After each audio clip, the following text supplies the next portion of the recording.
Assalamualaikum warahmatullahi wabarakatuh. Halo siswa kelas 5 sekolah dasar. Bagaimana kabar kalian minggu ini? Semua sehat ya?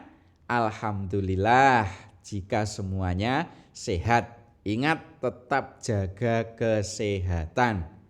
Kemudian selain itu kalian juga harus tetap semangat belajar.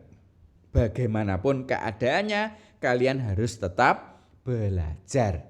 Kenapa harus tetap belajar? Karena belajar itu hukumnya adalah wajib. Nah, anak-anak kelas 5, untuk minggu ini kita sampai di pelajaran yang ketujuh. Pelajaran yang ketujuh ini nanti akan membahas tentang mari mengenal Rasul-Rasul Allah untuk bagian yang pertama. Nah, bagian yang pertama tentang mengenal Rasul Allah ini nanti materinya yaitu tentang makna, tugas, dan sifat Rasul Allah. Oke ya, sudah siap mengikuti? Oke, kalau sudah siap, sekarang untuk peta konsepnya. Maaf, ini bukan Al-Ma'un ya, tapi mengenal Rasul Allah. Apa saja?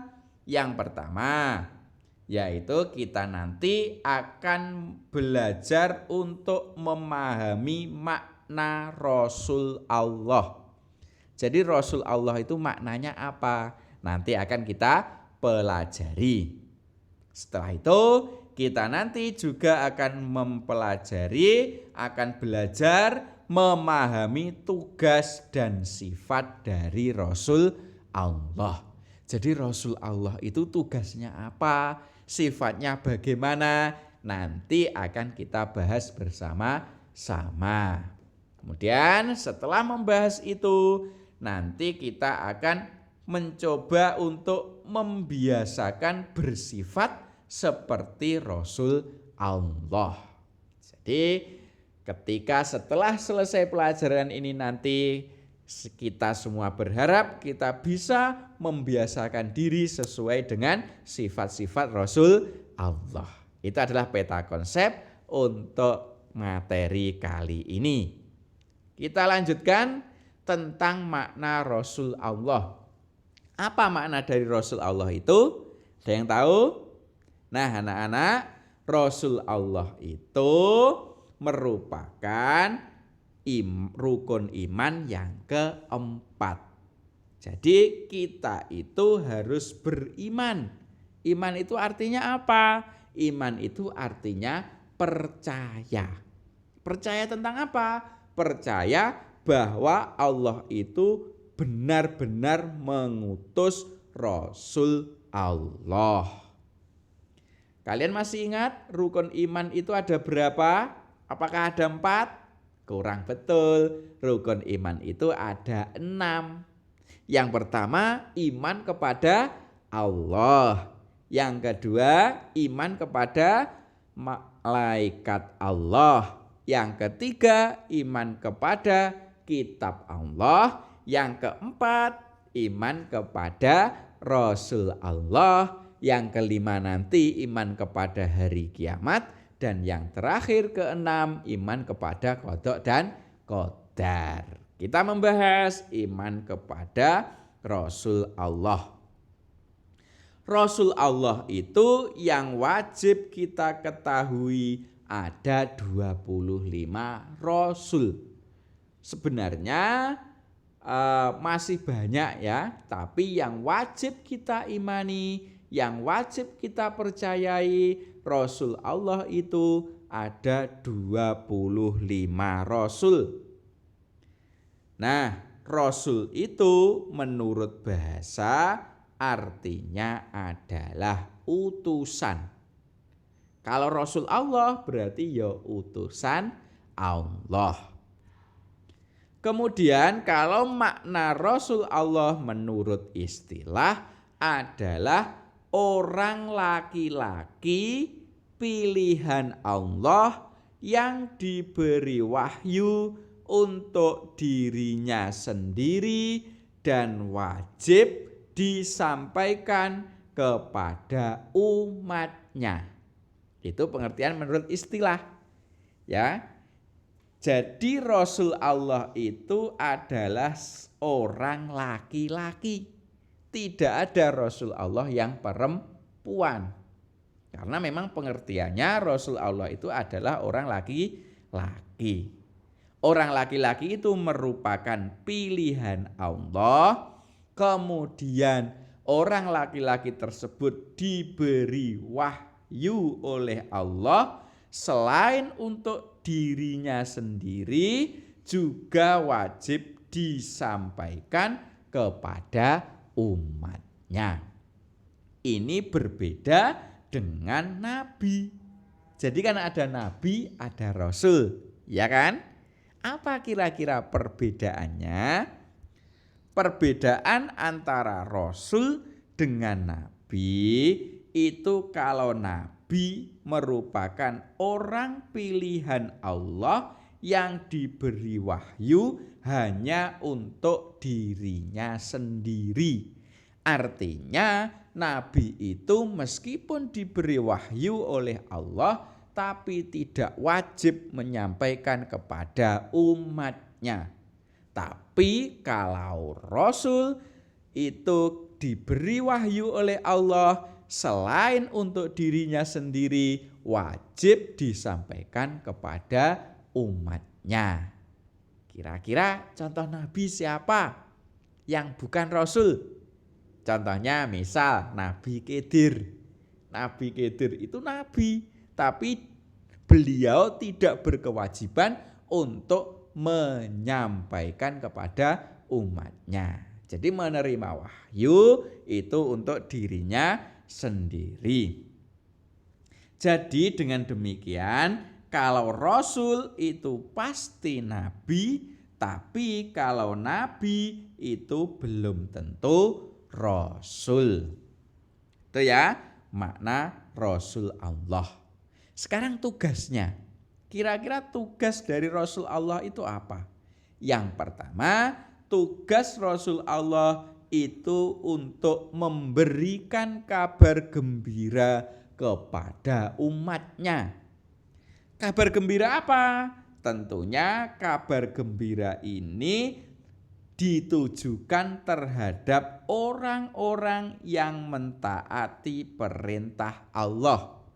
Jadi orang yang taat terhadap perintah Allah diberi kabar gembira oleh Rasul akan mendapatkan kenikmatan dan kesenangan, alias akan masuk surga.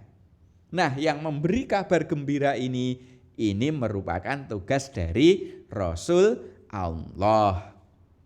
Kemudian tugas Rasul Allah yang kedua adalah untuk memberi peringatan. Memberi peringatan kepada siapa?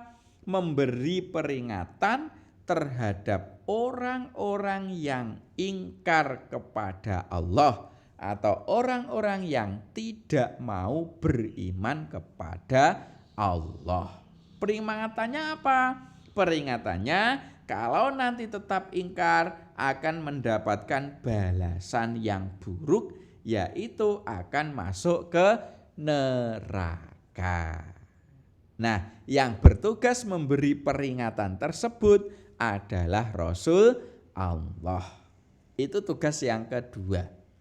Kemudian untuk tugas yang ketiga dari Rasul Allah adalah untuk membimbing manusia agar bahagia di dunia dan bahagia di akhirat.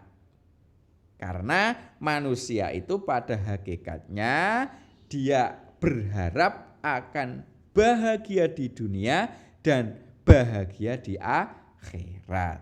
Nah, tugas untuk membimbing manusia tersebut dibebankan kepada Rasul Allah. Nah, itu tadi merupakan 3 tugas dari Rasul Allah. Untuk menjalankan tugas-tugas itu, maka Rasul Allah dibekali sifat-sifat yang istimewa. Jadi kita nanti diharapkan bisa meniru sifat-sifat istimewa dari Rasul Allah itu yang disebut sifat wajib Rasul. Ada berapa sifat wajib Rasul itu? Ada 4, betul sekali. Yang nomor 1 sifat wajib Rasul namanya adalah sidik. Sidik ini artinya benar. Kemudian lawan dari sifat wajib sidik adalah kidzib. Kidzib itu artinya adalah bohong. Kemudian sifat wajib Rasul Allah yang kedua namanya adalah amanah. Arti dari amanah itu adalah dapat dipercaya. Jadi semua Rasul Allah pasti amanah, pasti dapat dipercaya. Untuk lawan dari amanah namanya adalah khianat. Khianat itu artinya tidak dapat dipercaya. Itu merupakan sifat wajib Rasul yang nomor 2 yaitu amanah. Sekarang sifat wajib Rasul yang nomor 3 namanya adalah tabligh. Tabligh itu artinya menyampaikan. Jadi semua Rasul Allah itu pasti menyampaikan wahyu kepada umatnya. Kemudian untuk lawan dari tabligh itu adalah kitman. Arti dari kitman yaitu menyembunyikan. Itu sifat wajib Rasul yang nomor 3, tabligh. Sifat wajib Rasul yang terakhir yang nomor 4 adalah fatonah. Arti dari fatonah ini adalah cerdas. Kemudian lawan dari fatonah itu adalah bodoh. Lawannya adalah baladah, artinya bodoh. Nah, itu ada 4 sifat wajib Rasul: sidik, amanah, tabligh, fatonah. Sekarang membiasakan bersifat seperti Rasul. Jadi setelah kita mengetahui sifat-sifat Rasul tadi, maka kita coba untuk membiasakannya. Dengan cara apa? Yang pertama, kita harus berbuat yang benar. Berbuat yang benar itu yang bagaimana? Ya yang sesuai dengan perintah Allah. Jadi kita itu dalam berbuat harus sesuai dengan perintah Allah. Jika kita sudah sesuai dengan perintah Allah, kita sudah mencoba untuk membiasakan bersifat seperti sifatnya Rasul Allah. Kemudian apalagi pembiasaannya? Yang kedua, kalau kita itu dititipi seseorang, kerjakan dengan jujur dan ikhlas. Contoh, kita dititipi uang oleh teman kita. Maka kita harus menjaga uang itu, jangan sampai uang itu hilang atau uang itu kita belikan misalnya, jangan sampai. Kalau kita itu sudah berbuat yang demikian, sudah jujur, ikhlas, kita sudah membiasakan untuk bersifat seperti Rasul. Selanjutnya yang ketiga yaitu pesan-pesan kebaikan harus kita sampaikan kepada orang lain. Intinya kita itu harus menyampaikan sesuatu yang baik-baik terhadap orang yang ada di sekitar kita, kepada keluarga kita, teman kita, tetangga kita, dan lain-lain. Itu. Selanjutnya yang keempat, kita bisa membiasakan hidup bersifat seperti Rasul dengan cara hidup yang cerdas. Maksudnya yang cerdas itu adalah cerdas akal dan cerdas nurani. Oke, Itu adalah pembiasaan untuk bersifat seperti Rasul. Bisa kira-kira melakukan 4 pembiasaan itu? Pasti bisa. Kelas 5 kan hebat-hebat semua. Oke ya, semoga kita bisa membiasakan itu. Pelajarannya cukup sekian. Saya akhiri. Assalamualaikum warahmatullahi wabarakatuh.